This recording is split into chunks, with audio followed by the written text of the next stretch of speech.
Mathematics. दोस्तों, mathematics एक ऐसा सब्जेक्ट है जिसमें स्कोर करना हर विद्यार्थी चाहता है और मैथमेटिक्स में स्कोर करने में एक अलग तरह की खुशी हमारे चेहरे पर होती है, क्योंकि ये एक बहुत ही चैलेंजिंग सब्जेक्ट है।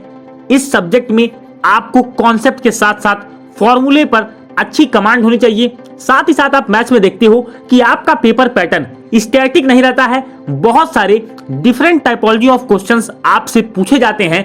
अगर मैं मैथमेटिक्स की बात करूं तो अगर मैं क्लास 10th मैथमेटिक्स की बात करूं तो क्लास 10th मैथमेटिक्स में आप देख सकते हैं कि आपके पास इस बार का जो पेपर है, जो आपका टर्म 1 एग्जामिनेशन है, वो आपको 3 सेक्शंस में क्वेश्चंस आने वाले हैं। सेक्शन ए में आपको टोटल नंबर ऑफ क्वेश्चंस 20 मिलेंगे, जिसमें कि आपको 16 क्वेश्चंस को अटेम्प्ट करना है, और सेक्शन बी में आपको क्वेश्चंस मिलेंगे 20, जिसमें कि आपको 16 क्वेश्चंस को अटेम्प्ट करना है। तो कहने का मतलब कि आपको जो 80% मार्क्स हैं वो यहीं से मिलने वाले हैं, और साथ ही साथ सेक्शन सी में आपको 10 क्वेश्चंस में से 8 क्वेश्चंस को अटेम्प्ट करना है। तो दोस्तों, इस बार आपके कुल पेपर में 40 क्वेश्चंस आपको अटेम्प्ट करने हैं। साथ ही साथ मैं आपको बता देता हूं, देखिए अंतिम समय में अब आप मैथमेटिक्स की तैयारी कैसे करें, क्योंकि आपका पेपर ऑब्जेक्टिव टाइप है, नया पैटर्न है, तो आप सभी मैथमेटिक्स को लेकर के बहुत ज्यादा घबराए हुए हैं। तो मैं आपसे सिर्फ कुछ बातें आपको बताने वाला हूं कि आप मैथमेटिक्स के पेपर में किस तरह से पेपर में अप्रोच करें,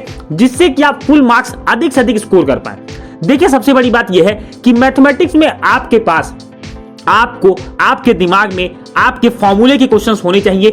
अगर मैं सेक्शन सी की बात करूं तो ये आपका सेक्शन सी जो है केस बेस्ड स्टडी क्वेश्चंस आने वाला है, तो ये बहुत ज्यादा डिफिकल्ट आपको नहीं होंगे। आपको इनको पढ़ना है, उसके अकॉर्डिंग आपको ऑप्शंस इनके चूज करने हैं। लेकिन सेक्शन ए और सेक्शन बी ये आपके फॉर्मूले बेस्ड और कॉन्सेप्ट बेस्ड और स्लाइटली ट्रिकी क्वेश्चंस आपसे यहाँ पे पूछे जाने वाले हैं। तो मैं आपको बता देता हूं, सबसे पहले मान लेते हैं कि अगर मेरे पास टोटल 8 चैप्टर 7 चैप्टर्स आपसे पूछे जाने वाले हैं, तो इसमें आपको जितने भी फॉर्मूलेज हैं उनको सबसे पहले आपको मेमोराइज रखना है।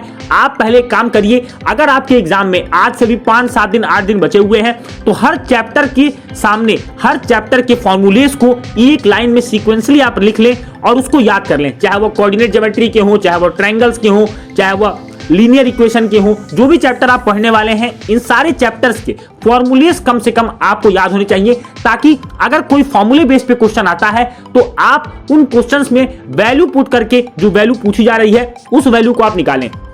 साथ ही साथ ये भी ध्यान रखें कि आप मैथमेटिक्स में अब अनसॉल्व क्वेश्चंस को सॉल्व करने का प्रयास करें। देखिए, सॉल्व क्वेश्चन जब हम लगाते हैं तो होता यह है कि जब हमें थोड़ी चीजें नहीं समझ में आती है तो हम बुक खोल के एग्जाम्पल को पढ़ लेते हैं, क्वेश्चन को पढ़ लेते हैं, और हमें ऐसा लगता है कि हमें सब आ रहा है। लेकिन दोस्तों, जब हम अनसॉल्व करते हैं तो अनसॉल्व क्वेश्चन में हमें पता लगता है कि हाँ, इस टाइप के क्वेश्चंस हमसे नहीं बन पा रहे हैं। जैसे मैं आपको बता देता हूं कि पाइथागोरस थ्योरम पे आपसे क्वेश्चन पूछा जाएगा, ग्राफ बेस्ड क्वेश्चन आपसे पूछा जाएगा, तो ये क्वेश्चंस थोड़े ट्रिकी टाइप से आपसे पूछे जाने वाले हैं। तो अब अंतिम क्षणों में आपको करना क्या है, सबसे पहले आप ये काम करिए कि जो सीबीएसई ने सैंपल पेपर जारी किया था, ऑफिशियल सैंपल पेपर, उसको पहले आप प्रैक्टिस करके जाइए। क्योंकि देखिए, आपके पेपर का जो फॉर्मेट होने वाला है, जो आपका पेपर बेस्ड होने वाला है, वो बिल्कुल उसी सीबीएसई सैंपल पेपर के आधार पे होने वाला है।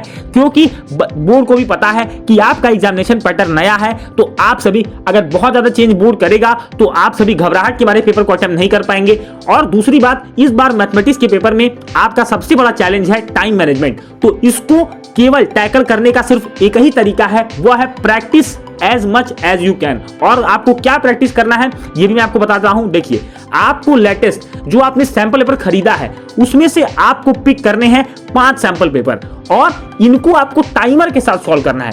आपको यह एनालाइज करना है कि मेरे कौन से एरियाज वीक हैं, कहां पर मैं क्वेश्चंस नहीं कर पा रहा हूं, किस सेक्शन में मेरा कितना टाइम जा रहा है, सेक्शन ए में मैं कितना समय दे रहा हूं, सेक्शन बी में मैं कितना समय दे रहा हूं, सेक्शन सी में मैं कितना टाइम दे रहा हूं। ये चीज आपको नोटिस करनी है, और ये चीजें अगर आप 5 सैंपल पेपर लगा लेते हो तो मैं दावे के साथ कह सकता हूं कि पेपर में आपका एक भी क्वेश्चन अनअटेम्प्ट नहीं रहेगा, एक भी क्वेश्चन आप पेपर में छोड़ोगे नहीं, और बहुत आसानी के साथ अपने मैथ्स के पेपर में आप अपना झंडा लहराते हुए देखोगे। और दोस्तों, मैथ्स के पेपर में आपको जीतने से कोई नहीं रोक पाएगा।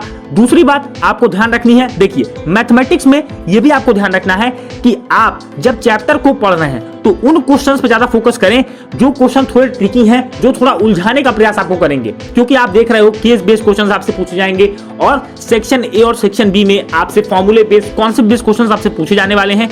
तो आप अपनी आप की चेकिंग खुद करें। आप ये देखें कि मैं अगर 40 क्वेश्चंस अलॉटेड टाइम में कर रहा हूं तो मेरी करेक्टनेस का लेवल क्या है। अगर आप 35 टू 36 क्वेश्चन, 37 क्वेश्चन तक आप पहुंच रहे हैं तो ये मानकर चलिए कि आपकी तैयारी बहुत अच्छी है। और जो मैंने आपको टिप्स दिए हैं सिर्फ आपको इतना ही करना है। अंतिम क्षणों में पहली बात अपने आप पे कॉन्फिडेंस रखना है कि मैंने बहुत अच्छी तैयारी की है, मेरा सब तैयार है। देखिए मैथमेटिक्स में होता क्या है, हम उन टॉपिक्स को नहीं देखते हैं जो टॉपिक्स हमारे तैयार होते हैं, हम उन टॉपिक्स के चक्कर में समय बर्बाद करते हैं जो हमारे नहीं तैयार होते हैं। देखिए जो हमारे नहीं तैयार है, अब अंतिम समय है, उन पर देखना ही नहीं है, क्योंकि हमें अपने एग्जाम में अपना आत्मविश्वास, कॉन्फिडेंस लेकर के जाना है। तो अगर आपके जो टॉपिक्स तैयार हैं उन टॉपिक्स पे प्रैक्टिस करिए।